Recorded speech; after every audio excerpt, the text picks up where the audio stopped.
Welcome to Tune In YRDSB. In today's episode, mental health professionals join a group of students to discuss the topic the students identified as important, which is artificial intelligence and mental health. Whether you're new to AI or using it regularly, and whether you're a student, family member, or educator, this is a conversation worth listening to. Students share what's on their mind as AI becomes a growing part of life, how young people are using AI to support their mental health, some of the risks to be mindful of, tips for family members, and where students can go to get help. Let's join the conversation now. Welcome. My name is Paula Vicente. I'm one of two assistant coordinators of mental health here at the YRDSB. We are at the beautiful Markville Secondary School, and we're joined by the E.V.E.R.Y Student Advisory Champions. E.V.E.R.Y is an acronym, and it stands for Students Promoting Awareness, Connection, and Empowerment for Mental Health, Well-Being, and Leadership. The E.V.E.R.Y Student Leadership Framework includes a student advisory, school teams, as well as a network of all the school teams that includes every student at each school. E.V.E.R.Y strives to provide a safe, equitable, and inclusive space for student leadership and engagement in support of mental health and well-being initiatives at schools and across the YRDSB community. I'm very honored today to be joined by some of our E.V.E.R.Y advisors. The advisors guide initiatives like preparing and planning for today's podcast, for example. They also help with guidance and implementation of our yearly E.V.E.R.Y symposium and support the planning and delivery of our yearly network meetings. So I'd like to invite the E.V.E.R.Y student advisors to introduce themselves and maybe share why they joined E.V.E.R.Y. Hi, my name is Zephyr. I am a grade 12 student at Markville Secondary School. So I joined E.V.E.R.Y after hearing about it from my teacher advisor from my school's Wellness Council group. I'm very passionate about mental health, and at my school I run different initiatives to teach students about mental health, and I hope that my time here at E.V.E.R.Y can hopefully spread some information and teach people more about mental health and well-being. Hello, my name's Mia. I'm a grade 10 from Pierre Elliott Trudeau High School, and I joined E.V.E.R.Y because I wanted to help others like me who have struggled with mental health in the past and even now. In the E.V.E.R.Y team, what I've experienced so far is a lot of collaboration, specifically revolving around art in my school. So a lot of artists making coloring pages and supporting mental health in that manner.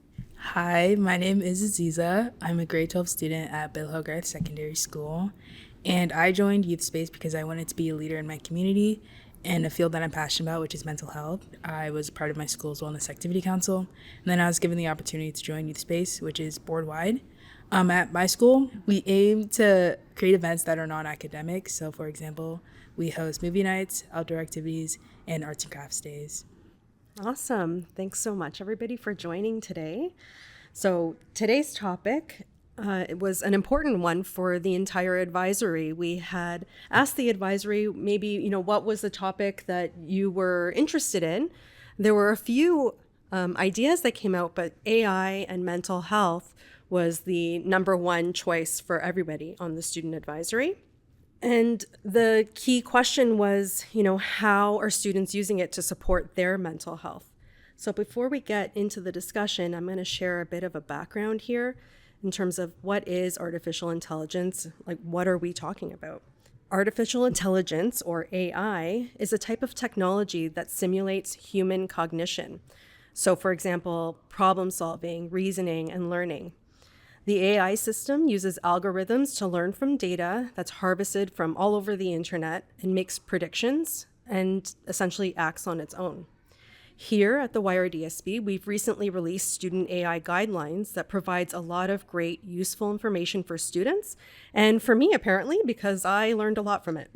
For example, the student guidelines outline navigating AI in your learning journey in a way that's safe and ethical. For many, it's become a part of everyday life. You might already be using it and not even realize. So for those using navigation in their cars or on their phones, predictive texting when emailing or texting, for example, I had no idea that was AI. At the YRDSB, we approach AI as a learning tool. It doesn't replace creativity. It doesn't replace thinking, discernment, or effort. So think about it.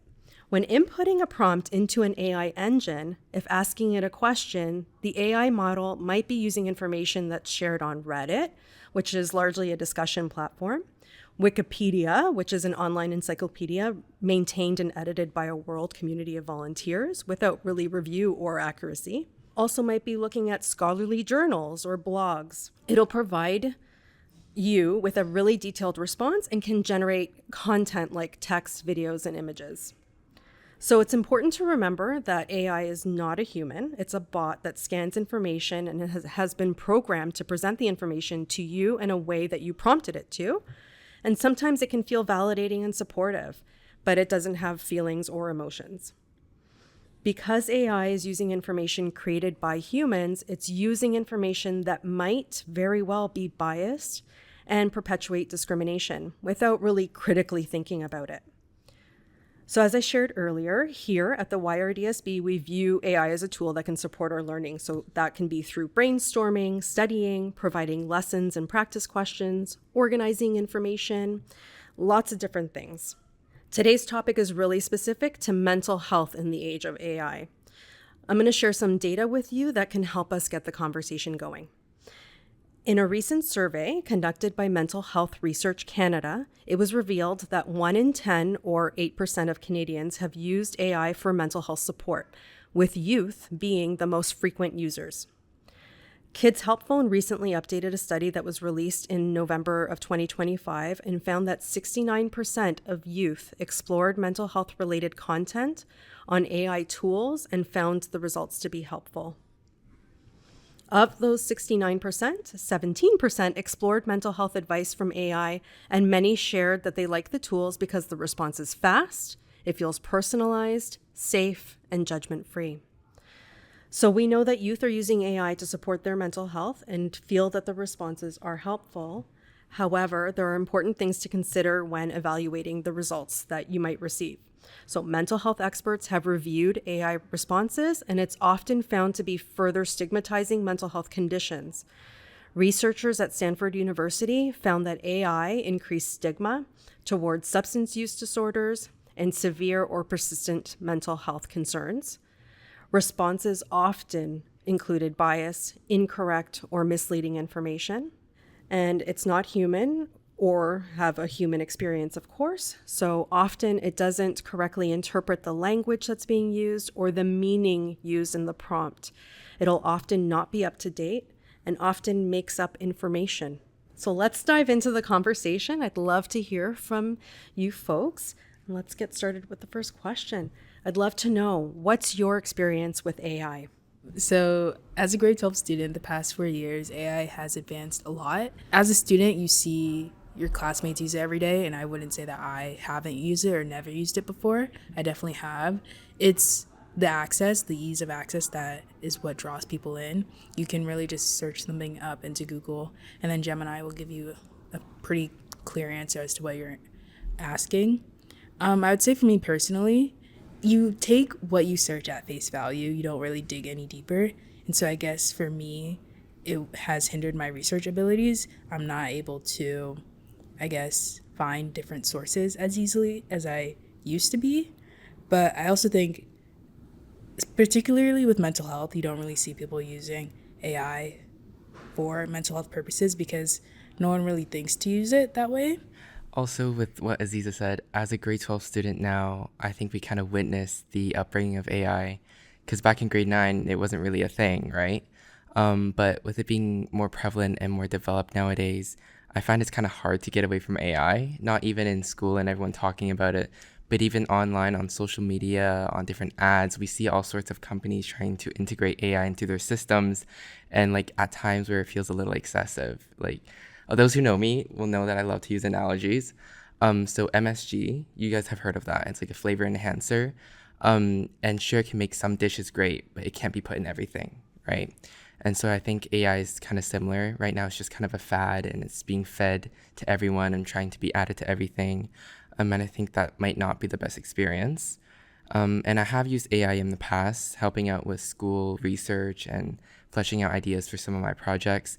But I feel like I'm really feeling the hit that it's taking on my research abilities and my abilities to come up with ideas on my own. So nowadays, I'm trying to stay away from AI and trying to work on those skills myself. And even on Google, you'll see nowadays, like whenever you do a search, there's always a Google AI that will summarize all the ideas for you. So I always try to use extensions that kind of get rid of the AI so I can do more of the work myself. Yeah, adding on to what Zephyr said, it feels like at times we're being forced to adopt AI. Like whenever you're doing research, Gemini AI and Google Chrome always pops up first before any links. And I feel like, as Aziza said, we tend to take that at surface value. We don't tend to dig deeper. And I see the impact it has around me, like students, my own parents. It takes up their work, and it does make it easier. For a lot of people, it makes studying easier, it makes like working easier, but it also takes away some of our capabilities and some jobs. So there's pros and cons. There's also, like, on the artistic side of it, sites like Pinterest that used to be mainly for artists have adopted AI, and I feel like that affects many different areas, like just in media in general. I think we're really bringing up some of the things that we see AI being used in, but I feel like there's a lot of AI going on in the background that we don't actually see, with maybe social media platforms or even just online platforms using our data to train AI. A lot of the times we don't actually see that because it's hidden in the terms of service, which nobody really reads. And I think that's also something important to keep in mind. Yeah, and Mia, what you said about AI, like in artists and taking their jobs, it's something that you definitely consider as a high schooler now, is like, will AI replace me in like 10 years? And so I think as we learn from AI and we learn to use it, but also we have to be mindful it could replace us one day. So it sounds like you're each saying that you have experience with AI, but not from your own free will. It sounds like it's kind of been, fed to you either through, Google search, or like you said, Zephyr, like we might not even know that we're interacting with AI when we're engaging in social media, as an example. I know that that's been my experience, where sometimes I'm like, I don't want to know that. That's not what I'm searching, Or like when you're watching videos and then there's a lot of AI influencers going around with like very real faces. It's a little scary. Did you know that registration for Indigenous languages and international languages is now open? We offer classes for students in senior kindergarten to grade 12 in over 30 different languages. Hear what this student had to say about their experience in the program. I've learned different perspectives of myself and of like the elders in teaching.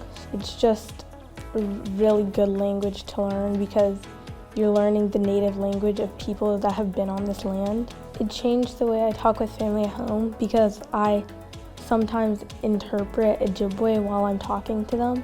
I would tell them all the different things in life that you can learn and all the wisdom you can like receive.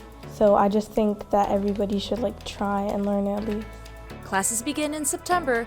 Visit our website to register today. So like I shared earlier, this was a topic that was really important to the Youth-Based Student Advisory. You all made the decision to discuss this topic. Why was this topic so important to discuss? So AI is already part of our daily lives, like we've discussed before.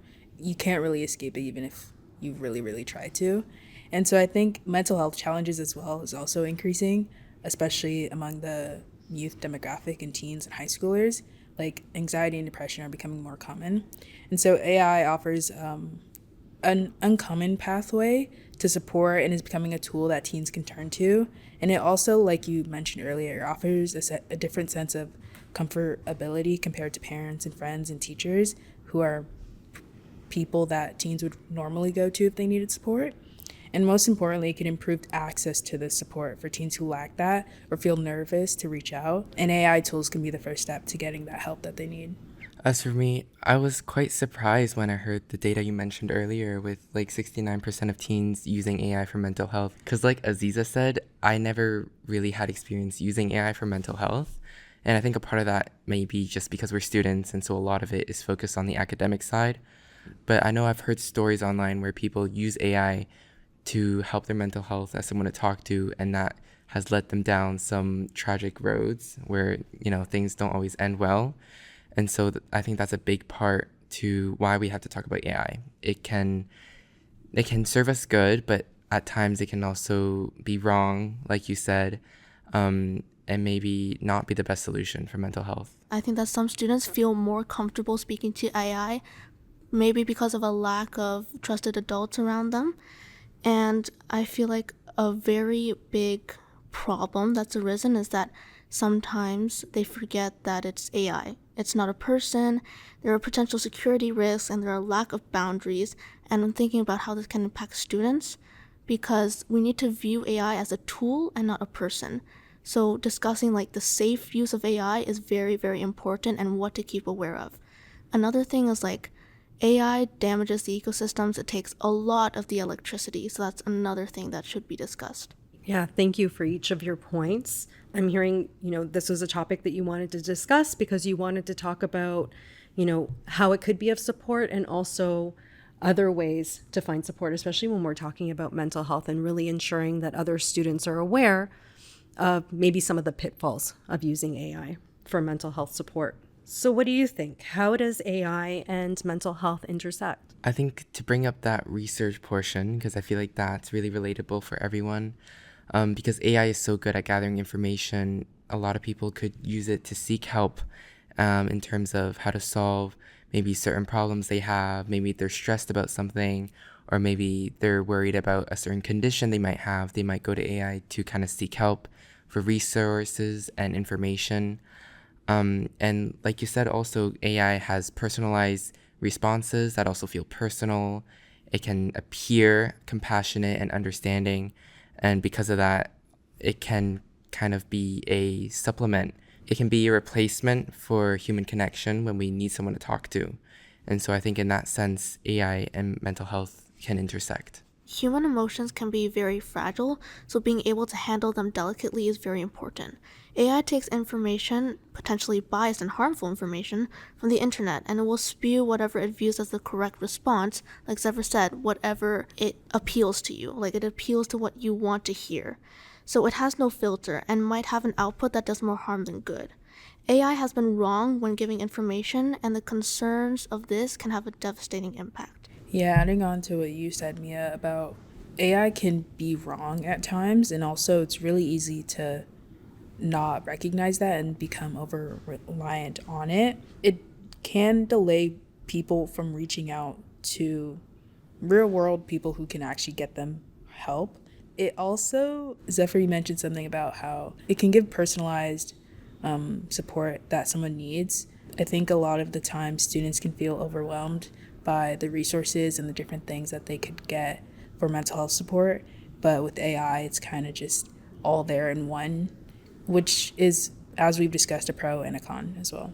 What I'm hearing is that you're all agreeing that it can be supportive and there can be a downfall to using AI, especially when we're talking about mental health. And we really want to I want to share that the YRDSB's approach to using AI really rests on the foundation of ensuring that we're all thinking critically about what we share with AI, or even on the internet as a whole, and the information that we receive, that we're really thinking critically about that information. Using AI as a learning tool really means that the learning starts and ends with each of us, right? With each of us individually if we're interacting with AI. So when evaluating the AI response, it's suggested that we use the E.V.E.R.Y method, which is an acronym. So the E stands for evaluate, where you would check your prompt and see if the response fits the question, and really just ensuring that you're not providing any personal information. V stands for verify, where we're verifying the information that's been provided by AI. So for example, just last week, I asked AI a question about the Artemis II landing, and I immediately recognized that the response that it provided me was actually really inaccurate. And I would only know that because I'm interested in the journey of Artemis II. And so imagine if somebody was just researching and wanting to learn information, they might not necessarily recognize that the information they received was inaccurate. E stands for edit. So using this time to further explore, refine your prompt, apply your learning to your work. R is revise. So AI provides a starting point and not the final answer. And Y is you. So applying the new knowledge to your work in your own words and reflections. There's a lot of really interesting and helpful information on the student guidelines of AI use, and there's even a really handy, helpful checklist. Okay, so next question. What do you think should parents, caregivers, and students be mindful of when accessing AI for mental health supports and resources? Just to tie back to that story about you researching the Artemis 2 landing, I think it's really important to keep in mind that AI can be wrong because it's a machine and it doesn't understand language and information the way we do. It sees numbers and bits and it doesn't understand language with the same nuance that we do.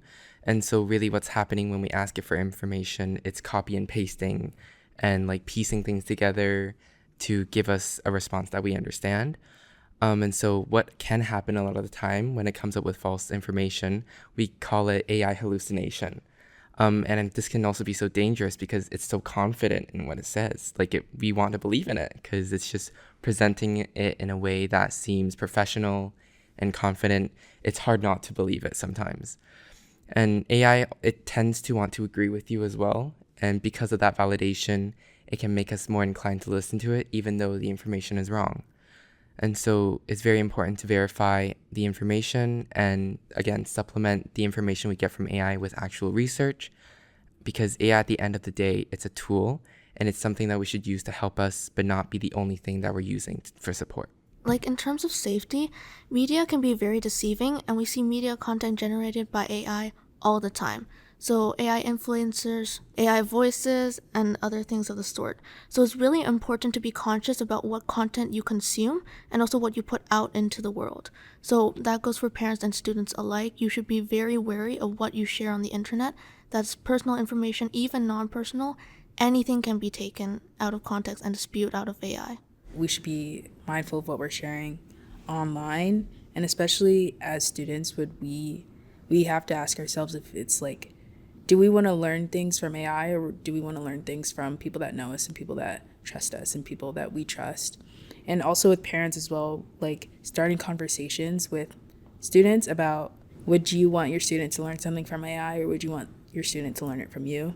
And as Zephyr said, AI is a people pleaser and it will tell you what you want to hear. And so using the E.V.E.R.Y technique that was mentioned earlier is really crucial to getting the right support. If students need support with their mental health, where can they access the support?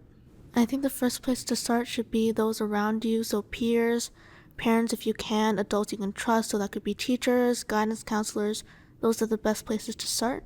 And then online, there's also Kids Help Phone. I would also like to add, do not be discouraged if your call isn't answered right away. They have a high load of calls every day, so just have high spirits. I also think the school board has a lot of resources that usually go unused or unknown, I guess.